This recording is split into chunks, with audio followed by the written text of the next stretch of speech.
राजा का कोई खजाना है, ये दावा खुद एएसआई ने किया है। एएसआई वही संस्था है जो उन्नाव में राजा राम बख्श सिंह के किले में खुदाई कर रही है। एएसआई ने साफ किया है कि यह खुदाई 1000 टन सोने के लिए नहीं हो रही है और इसका शोभन सरकार के सपने से भी कोई लेना देना नहीं है। एएसआई के निदेशक ने, एएसआई चीफ ने यह दावा किया है कि यहाँ जमीन के नीचे से न कोई सोना निकलने वाला है, न कोई खजाना निकलने वाला है और न ही इस तरह के कोई संकेत मिले हैं एएसआई को। ये खुदाई भी इसलिए नहीं हो रही है कि नीचे से खजाना निकाला जाए और संत शोभन सरकार के किसी सपने से भी इसका कोई लेना देना नहीं है। तब सवाल उठता है कि फिर आखिर अचानक से एएसआई की इस खुदाई का कार्यक्रम क्यों बना है और ये खुदाई आखिर क्यों हो रही है? क्या किसी सभ्यता को टटोलने के लिए ये खुदाई की जा रही है? ये खबर वहां पर मौजूद बहुत से लोगों के कौतूहल को तोड़ने वाली है। एएसआई के निदेशक का ये कहना कि जमीन के नीचे से कोई सोना, कोई खजाना हासिल नहीं होने वाला है और इस खुदाई का उद्देश्य कुछ और है। संत शोभन सरकार की ओर से ये दावा पुरजोर किया गया था कि यहाँ जमीन के नीचे खजाना है और राजा ने सपने में आकर उन्हें इस खजाने की जानकारी दी है। खुदाई शुरू हुई और अब एएसआई की ओर से पहली बार इतने स्पष्ट रूप से ये बयान आया है कि यहाँ खुदाई करने की मंशा कुछ और है और किसी भी खजाने से यहाँ कोई लेना देना नहीं है और न ही कोई ऐसे संकेत एएसआई के सर्वेक्षण में मिले हैं जिससे ये साफ होता हो कि यहाँ खजाना हो सकता है और इसकी संभावना भी बिल्कुल नहीं है। एएसआई के निदेशक ने यह तक कह दिया कि आज तक कभी नहीं हुआ कि एएसआई के किसी भी खुदाई कार्यक्रम में बड़ा खजाना कभी मिला हो। आज तक खुदाई में इतना सोना कभी नहीं मिला और इस बार भी कोई उम्मीद नहीं है कि सोना या किसी भी तरह का कोई खजाना निकले। एएसआई चीफ ने ये बयान दिया है, ये दावा किया है कि 1000 टन सोना तो छोड़िए, यहाँ पर किसी भी तरह का कोई खजाना नहीं निकलेगा। एएसआई का ये मानना है कि नीचे कुछ अवशेष हो सकते हैं, पुरानी सभ्यता के अवशेष हो सकते हैं और उन बातों से इतिहास की जानकारी मिल सकती है, इसलिए ये खुदाई की जा रही है। एएसआई ने पहली बार, एएसआई चीफ के बयान से यह साफ हुआ है कि एएसआई की खुदाई का मकसद खजाना ढूंढना नहीं है। दरअसल सवाल ये भी उठ रहे थे, कल पूरे दिन खुदाई हुई और महज 5 इंच खुदाई हो सकी। इतना धीरे में काम क्यों हो रहा है, इस पर सवाल उठे थे और इस गति से अगर काम हुआ तो कैसे खजाने तक पहुंचा जा सकेगा। और अब साफ कर दिया गया है कि एएसआई की मंशा खजाना ढूंढने की है ही नहीं। एएसआई का उद्देश्य कुछ और है और ये उद्देश्य नीचे के अवशेषों को तलाशना या पुरानी सभ्यता संस्कृति के बारे में पता लगाना। एएसआई महत्व की, पुरातन महत्व की कुछ चीजों के लिए ये खुदाई की जा रही है। एकदम स्पष्ट किया है, खजाना मिलने का सवाल ही पैदा नहीं होता। आज तक किसी भी खुदाई में कभी भी एएसआई की किसी भी खुदाई में खजाना नहीं निकला है, ये दावा भी किया एएसआई प्रमुख ने। तो यहाँ भी खजाना मिलने के कोई चांस नहीं है, कोई ऐसे संकेत नहीं मिले हैं सर्वेक्षण में जो ये बताते हों कि यहाँ खजाना हो सकता है। हालांकि शुरू में ये खबरें जरूर आ रही थीं कि एएसआई ने सर्वेक्षण किया है और करीब 15 से 20 मीटर नीचे कोई धातु हो सकती है।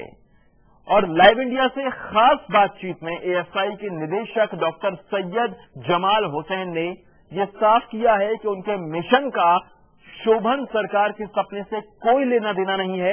ये खुदाई खजाना हासिल करने के लिए की ही नहीं जा रही।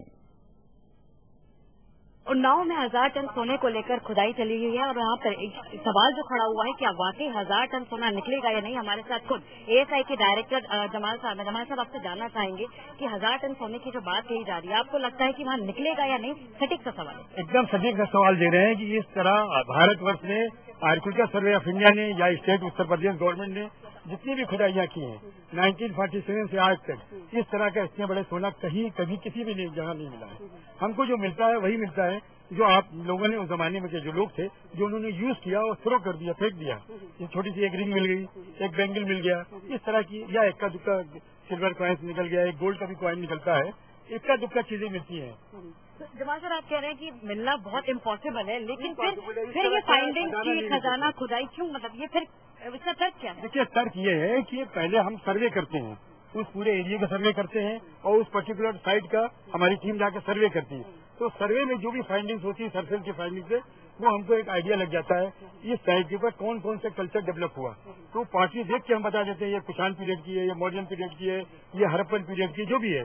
तो एक दूसरे को उसको तालमेल दिखाने के लिए कि कैसे डाउनफॉल हुआ, फिर हम एक खुदाई करते हैं। और ये तो हमारा ट्रायल एक्सकवेशन है, जस्ट तो चेक करना है कि कितना डिपॉजिट है, क्या यहाँ पे है। इसमें फाइंडिंग्स क्या है? कल्चरल डिपॉजिट को लेकर, सोने को लेकर है या फिर? बिल्कुल साहब, हम सभ्यता के लिए काम करते हैं। सिंधु घाटी की सभ्यता हमारे विभाग ने खोज के निकाला, गंगा वैली की सिविलाइजेशन को हमारे विभाग ने खोज के निकाला है। हम सभ्यताओं को खोजते हैं, खजाने को नहीं खोजते। चलिए, आप खजाने को नहीं खोज रहे, लेकिन सर एक जो बड़ी बात ये हो रही है कि महंत का सपना है और सपने के बाद ये सब हो रहा है, तो क्या आपको लगता है इससे बिल्कुल अलग है ये सारी बातें? वो बात अलग है कि वो महंत की अपनी अलग सोच है, या जो वो कह रहे हैं आम पब्लिक जनता उसको क्या समझ रही है। लेकिन चूंकि आर्कियोलॉजी एक साइंस है, तो साइंस इस तरह की चीजों को नहीं मानती। तो लोगों के जो एक्सपेक्टेशन है 1000 टन सोने को लेकर, वो आपको लग रहा है कि वो बेकार? मैं आपको भी गारंटी से कह रहा हूँ, मैं भी आर्कियोलॉजिस्ट हूँ, 35 साल से इसी प्रोफेशन में हूँ। इस तरह का आज तक किसी भी साइट पे कहीं भी इस तरह का खजाना कभी नहीं मिला। तो ये जो हमारे साथ ऐसा है कि डायरेक्टर जमाल साहब जो कह रहे थे कि काफी समय से ये जो खुदाई का जो काम है वो चल रहा है, लेकिन और जो लोगों की एक्सपेक्टेशन है 1000 टन सोने को लेकर, वो कहीं न कहीं यहाँ पर अब धुंधली नजर आ रही है, क्योंकि खुद आर्कियोलॉजिकल सर्वे ऑफ इंडिया ये मान रहा है कि इतना बड़ा मात्रा में जो सोना है वो नहीं निकलने वाला है। कैमरामैन अमित कुमार के साथ मोनिका सिंह, लाइव इंडिया, दिल्ली। तो सवाल यह है कि अगर सोना नहीं निकलने वाला तो ये खुदाई क्यों की जा रही है? दूसरे दिन आज खुदाई हो रही है।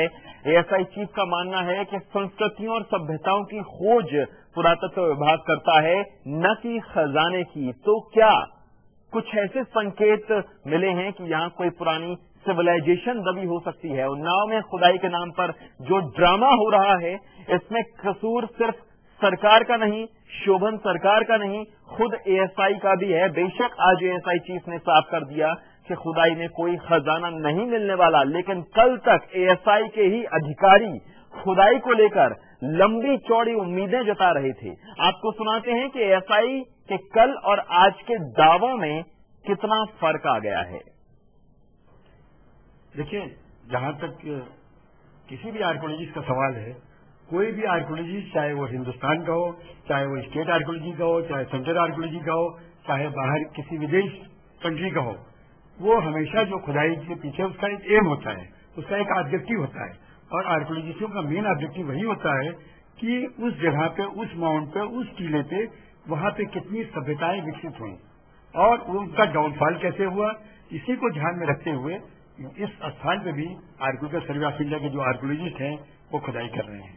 और जहां तक रिजल्ट की बात है, क्योंकि हमारा प्रोसेस बहुत स्लो प्रोसेस इसलिए है कि हम धीरे धीरे एक एक मिट्टी की परत को निकालते हैं कि जिससे कि अंदर जो भी चीजें दबी हुई हैं वो टूटने न पाए, चाहे वो पुराने मकानों के एविडेंस मिले, या मिट्टी के बर्तन मिले, या मिट्टी की मूर्तियां मिले, या सिक्के मिले, वो फर्दर कोई डैमेज नहीं होने पाए। इसीलिए हमारा प्रोसेस बहुत स्लो प्रोसेस है। अब डिपेंड करता है कि उसमें डिपॉजिट कितना है। अगर 4 मीटर डिपॉजिट है तो समय कम लगेगा, 6 मीटर डिपॉजिट है तो और ज्यादा समय लगेगा। फिर बीच बीच में स्ट्रक्चर आ जाते हैं अलग अलग पीरियड के, तो स्ट्रक्चर को भी हम नहीं काटते, जो हम डिस्टर्ब नहीं कर सकते, इसलिए हमको राइट में, लेफ्ट में, फिर जहां हमें जगह मिलती है फिर हम उससे डीप जाते हैं और अप टू नेचुरल सॉइल तक हम जाते हैं, इसलिए थोड़ा समय लगता है।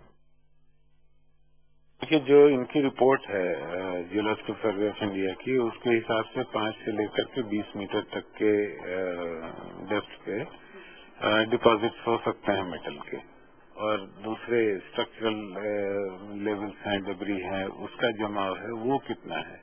वो हो सकता है 3 मीटर, 4 मीटर, 5 मीटर का हो। तो उस जमाव को देखेंगे, उसके बाद हम ये देखेंगे कि वहाँ की नेचुरल सॉइल कैसी है, और फिर ये देखेंगे कि नेचुरल सॉइल में कोई पिट एक्टिविटी है कि नहीं। मतलब अगर कोई गड्ढा खोदा गया है नेचुरल सॉइल में, तो वो हमें उसके सरफेस से, नेचुरल सॉइल के सरफेस से उसका अंदाज लग जाएगा, तो फिर हम और नीचे भी जा सकते हैं। और सुमित चौधरी हमारे साथ, हमारे सहयोगी सीधे जुड़ रहे हैं। सुमित, जिस तरीके से अब सैयद साहब पूरे दावे के साथ कह रहे हैं, अपने 35 साल के करियर के अनुभव को जाहिर करते हुए कह रहे हैं कि कतई कोई सोना वहां नहीं निकलने वाला है, इस खबर के बाद शोभन सरकार की ओर से कोई रिएक्शन आया है क्या?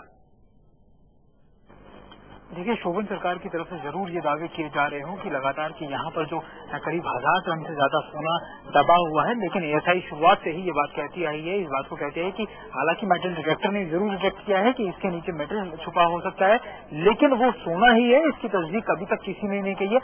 एएसआई ने पहले भी ये बात कही थी कि मेटल होने की बात जरूर कबूली जा सकती है, लेकिन सोना होने की बात नहीं कही जा सकती। मैं आपको बताऊं, अपनी रिपोर्ट में भी एएसआई ने कहा था कि मेटल या तो गोल्ड हो सकता है, या सिल्वर हो सकता है, या कोई भी ऐसी चीज हो सकती है, धातु हो सकती है। और इसी के चलते लगातार जिस तरीके से एएसआई ने बताया आपको, हमें लगातार की परत दर परत चीजें हटाकर देखी जा रही हैं, ताकि जो भी नीचे हो उसके बारे में वो सुरक्षित हासिल किया जा सके और उसके बारे में ठीक जानकारी मिल सके।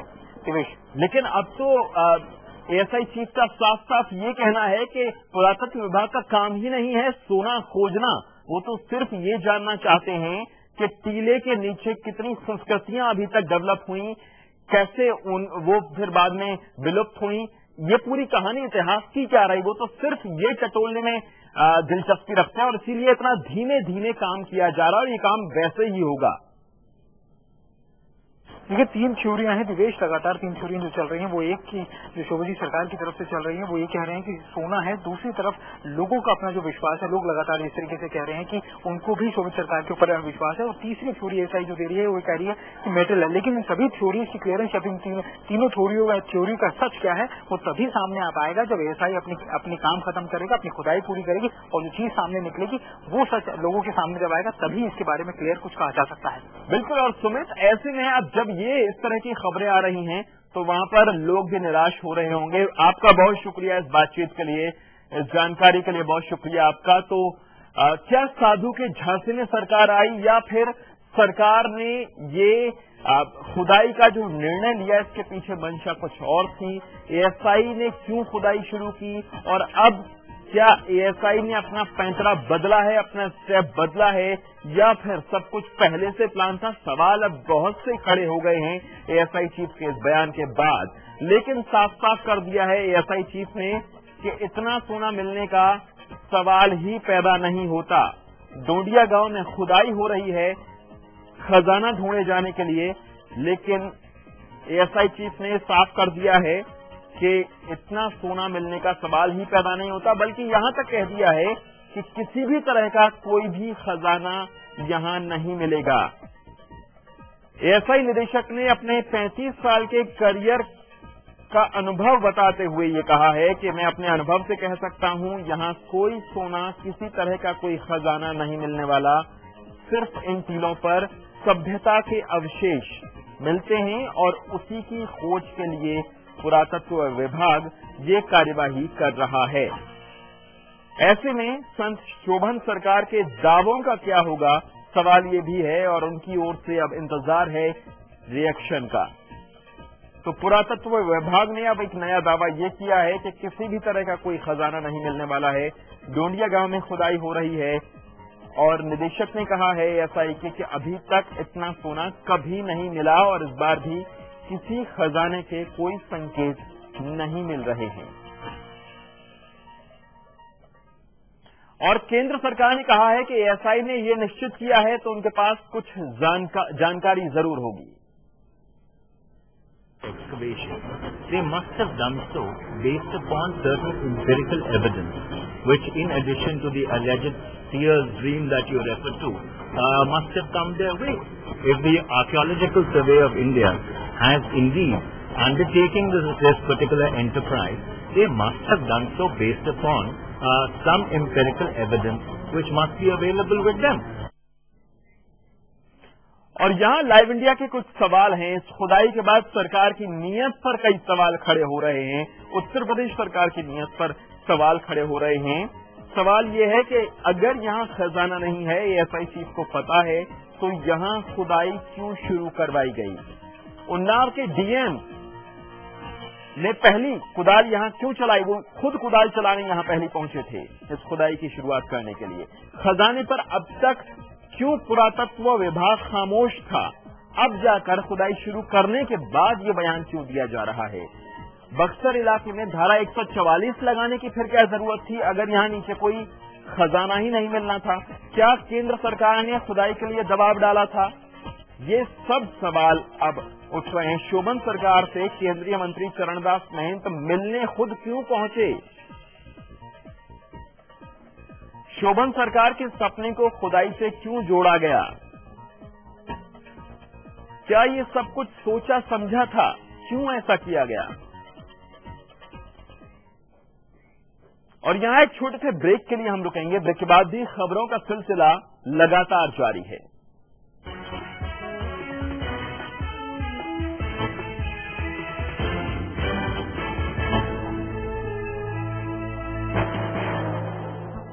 बिजनेस के लिए क्या अच्छा है, किसको फोन करना है, किसको पार्टनर बनाना है, ये सब जानते हैं। लेकिन जब सर्विस टैक्स की बात होती है तो बिल्कुल ही अनजान। क्या बात कर रहे हैं? हमें भी भरना है? अब भरना है कि नहीं भरना है, यही टाइम है पता लगाने का। क्योंकि अभी चल रहा है सर्विस टैक्स DCES, तो पता लगाइए और भरिए अपना सर्विस टैक्स बिना किसी इंटरेस्ट या पेनल्टी के। चाहे तो इंस्टॉलमेंट्स में भी भर सकते हैं आप। अब अनजान मत बनिए, सर्विस टैक्स भरें और एक नई शुरुआत करें। DCES सर्विस टैक्स भरिए, नई शुरुआत करिए।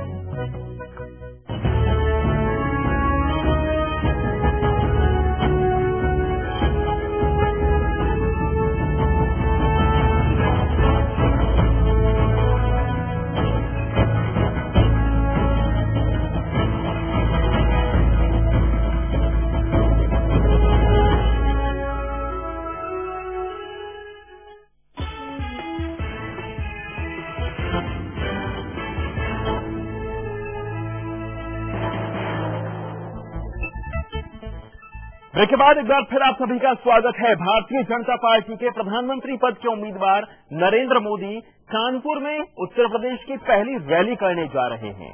मोदी की विजय शंखनाद रैली से बीजेपी लोकसभा चुनाव के मद्देनजर सबसे अहम राज्य यानी कि उत्तर प्रदेश में चुनावी अभियान की शुरुआत करने जा रही है। इस रैली को कामयाब बनाने के लिए बीजेपी ने पूरी ताकत झोंक दी है। इसके लिए बड़े पैमाने पर तैयारियां की गई हैं। मोदी के अलावा भारतीय जनता पार्टी के राष्ट्रीय अध्यक्ष यानी कि राजनाथ सिंह और पार्टी के वरिष्ठ नेता पूर्व मुख्यमंत्री कल्याण सिंह भी रैली को संबोधित करेंगे। बुद्धा पार्क में मोदी का इंतजार हो रहा है और यहां पर ये रैली की जाएगी। हालांकि इससे पहले ही खासी चर्चित हो चुकी है ये रैली, क्योंकि बार बार उत्तर प्रदेश सरकार ने इस रैली के लिए जगह देने से आनाकानी की और उसके बाद आखिर में बुद्धा पार्क में मोदी की रैली तय हुई है।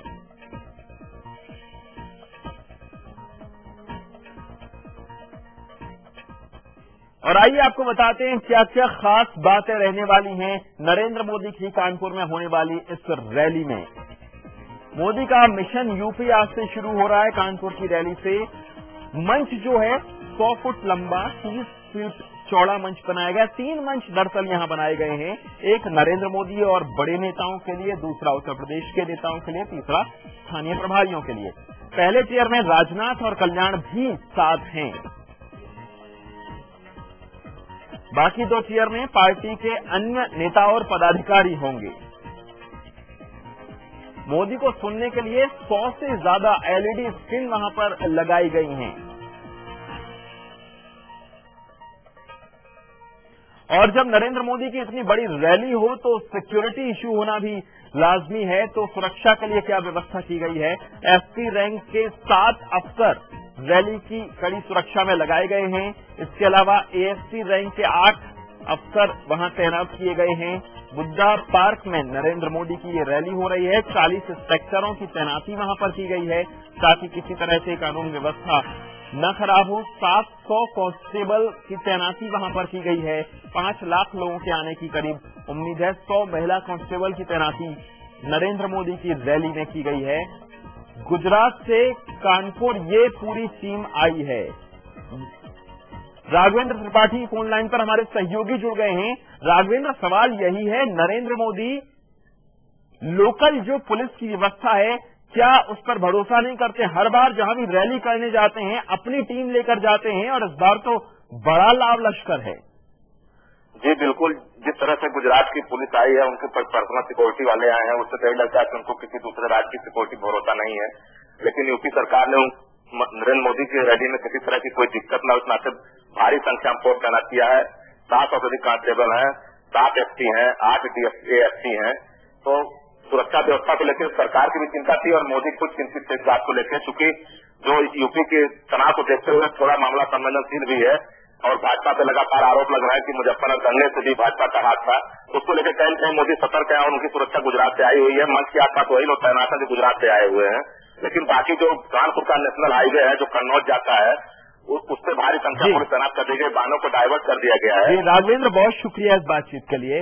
तो मुलायम के गढ़ में नरेंद्र मोदी की रैली होने वाली है और गुजरात से भारी लाव लश्कर पुलिस का अमला लाया गया है। और क्यों ये रैली अहम हो जा रही है? 80 सीटों का सवाल है उत्तर प्रदेश में।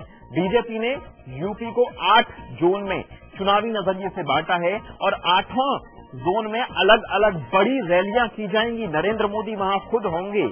आज कानपुर में रैली से ये शुरुआत हो रही है। ये जो जोन है, भारतीय जनता पार्टी यहां बिल्कुल नहीं है, समाजवादी पार्टी का गढ़ है। कानपुर के बाद झांसी, बहराइच में रैली होगी।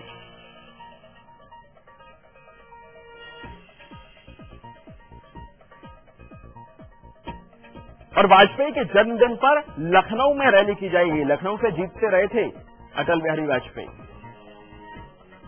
और यहां एक छोटे से ब्रेक के लिए रुकेंगे। ब्रेक के बाद भी खबरों का सिलसिला लगातार जारी है।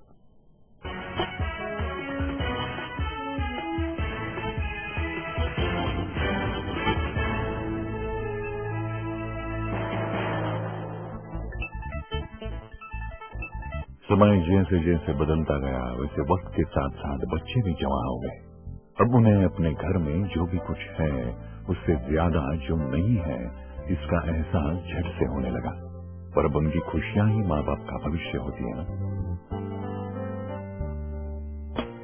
जमा पूंजी भावनाओं की खुशहाली लाखों की। समृद्ध जीवन multi state multipurpose cooperative society limited.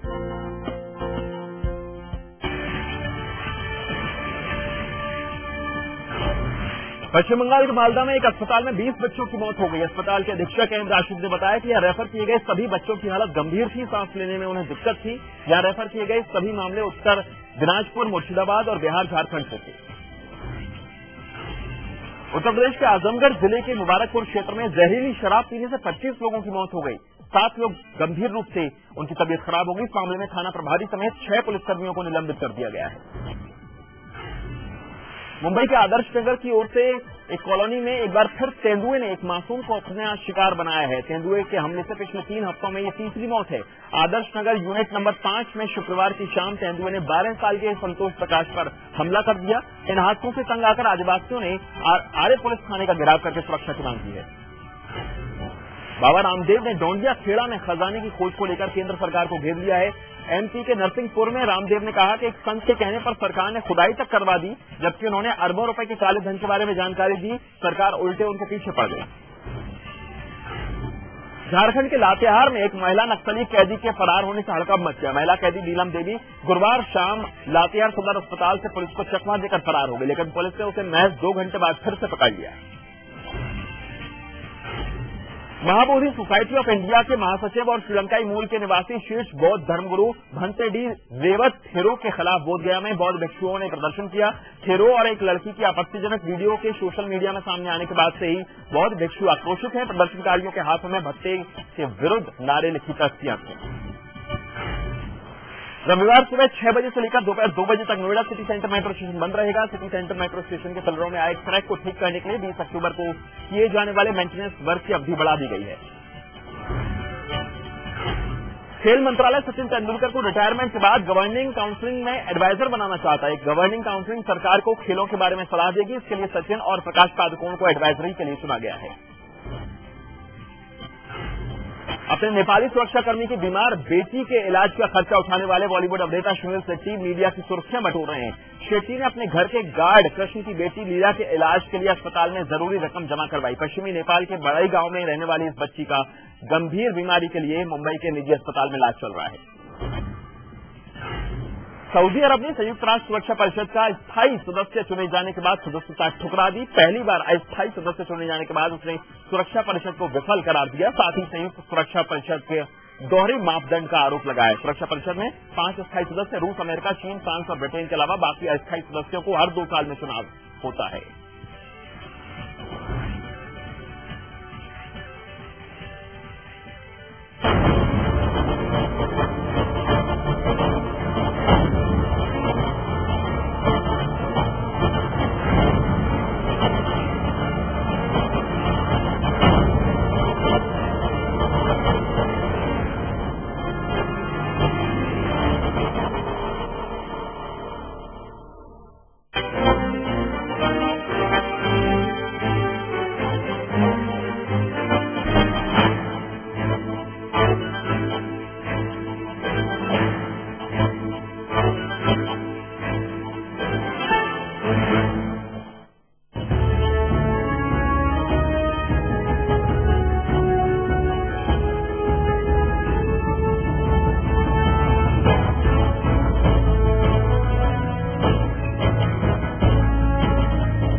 नजर है जनता से जुड़े सवालों पर। आम आदमी का खाना ही मुश्किल हो गया, महंगाई बढ़ गई है। हर 2 महीने के बाद 2 रुपए बढ़ रहे हैं। नजर है देश की तरक्की पर। नजर है हर इलाके, हर शहर पर। नजर है पूरे इंडिया पर। लाइव इंडिया, नजर है हमारी हर खबर पर।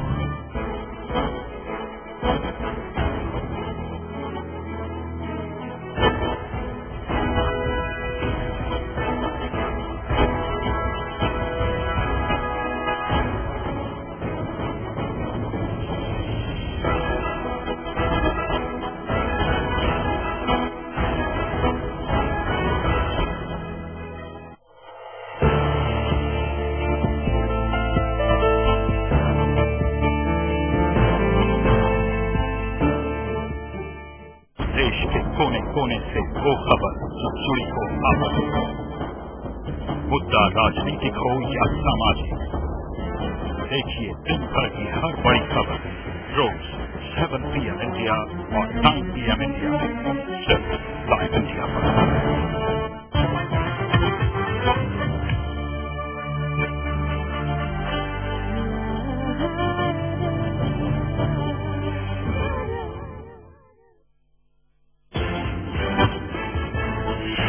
मुलायमगढ़ से थोड़ी देर में मोदी भरेंगे हुंकार, निशाने पर होगी अखिलेश और केंद्र सरकार। कल्याण सिंह यूपी में हो रहे दंगों पर उठा रहे हैं सवाल।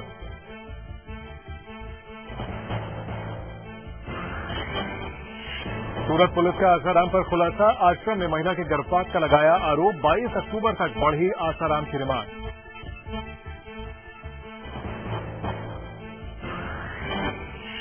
खजाने की खोज के बीच एएसआई निदेशक का बयान, सोना निकलने के दावे में नहीं दम, लेकिन दौड़िया खेड़ा में दूसरे दिन भी खुदाई जारी।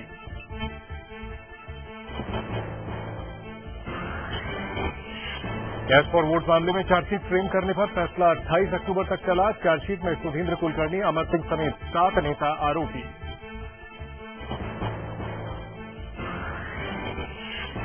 सीमा पार से पाकिस्तान के आतंकी खुराफात जारी, घुसपैठ की मंशा से जम्मू कश्मीर की 25 चौकियों पर रात भर गोलाबारी, बीएसएफ ने 1 आतंकी मार गिराया। यूपी के आजमगढ़ में जहरीली शराब पीने से 25 की मौत, 7 अस्पताल में भर्ती, 6 पुलिसकर्मी सस्पेंड, मजिस्ट्रेट जांच के आदेश।